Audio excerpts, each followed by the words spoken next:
The Druids. The destruction of the Keepers of Secrets had far-ranging implications. This organization had been suddenly blown up during what had been thought to be a routine expedition. They had learned far darker truths before. Here, their servant was just double-checking. Ogboinba saved herself by walking into the eye of pregnancy, but the institution fell apart. In that moment, the tide of war had turned, and the bulk of the Keepers of Secrets had perished. What were the rest to do? Most simply gave up.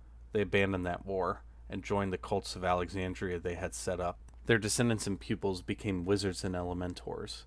They occupied a portion of magic, until now neglected by priests and spiritualists, the Arcanum and the Elementos. They drew their sources of magics from here, and even wrote treatises on how each of the 8 planes offered their own style of magic, but only 7 were usable. They explained how time was the source of astrology, and was the most powerful of magics.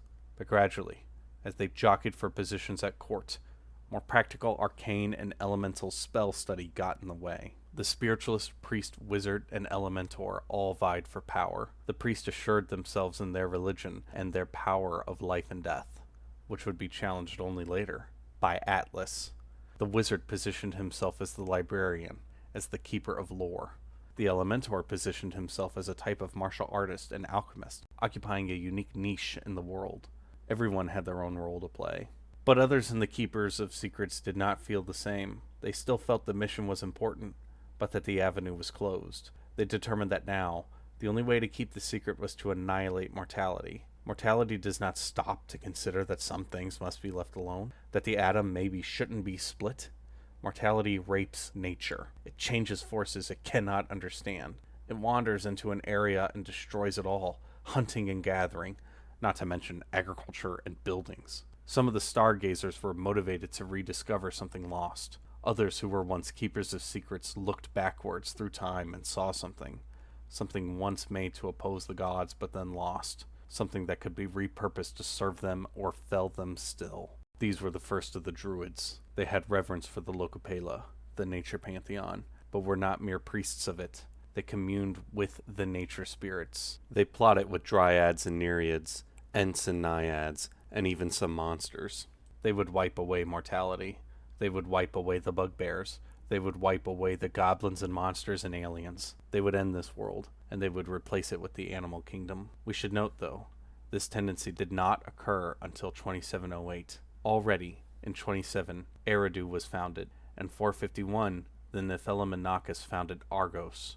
627, Oannes taught the Sumer the ways of civilization. 950, Longju formed, and it wouldn't fall until 1884, when the Elamites rose. In 1408, the Terran elves of the Bloodlands were turned back into elves. No longer were they termites and fish. 1632, mummies ruled the Terrene Basin. 2213, a Cyclades chieftain taught the Proto-Minoan artists the secret of bronze in return for an oath of Anos.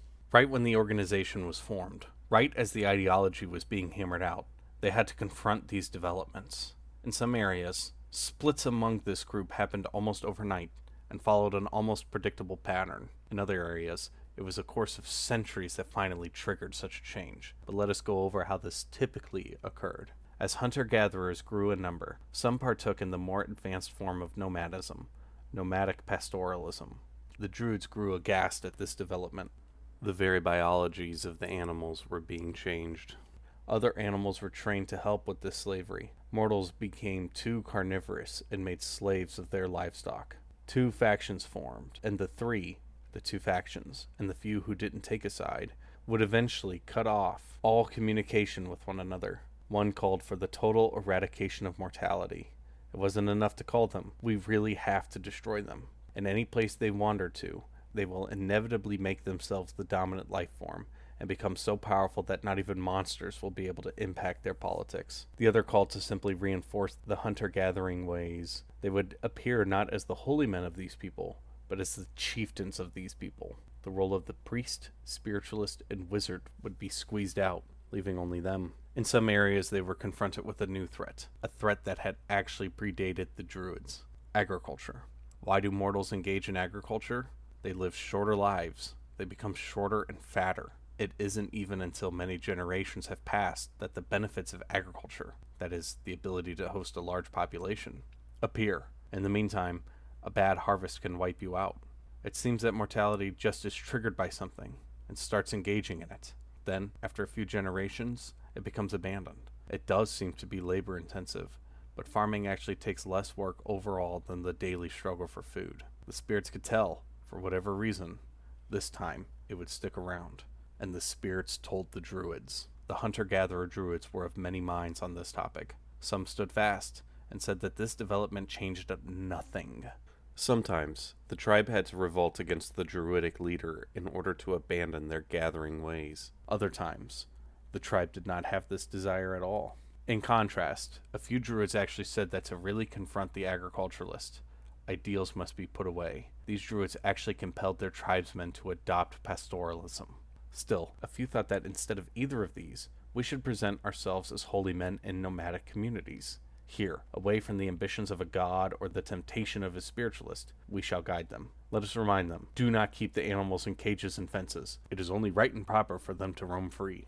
But if these men thought that the farmer was he who kills wolves, they must have been shocked to see the city. All manner of pollution. To till the soil until it died was one thing, but to erect these buildings, to destroy the river and hunt down its creatures for trade and refuse, it was unfathomable. Druids were not so sure of what to make of this.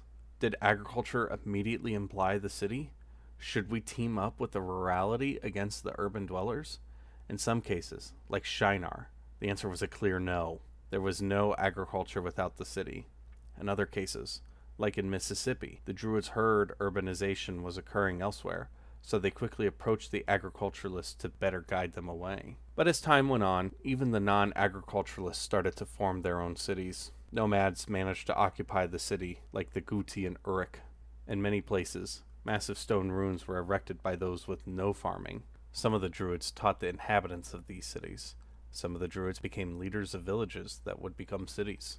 Some of the city beseeched Druids to come and help them face various challenges and obstacles. Here, then, we saw a new faction of Druids which did not even oppose the concept of the city, and even verily praised it. Until the Empire, a Druid was necessarily a member of the Druidic order. They all hailed from one organization, which was itself fallout from the occult war.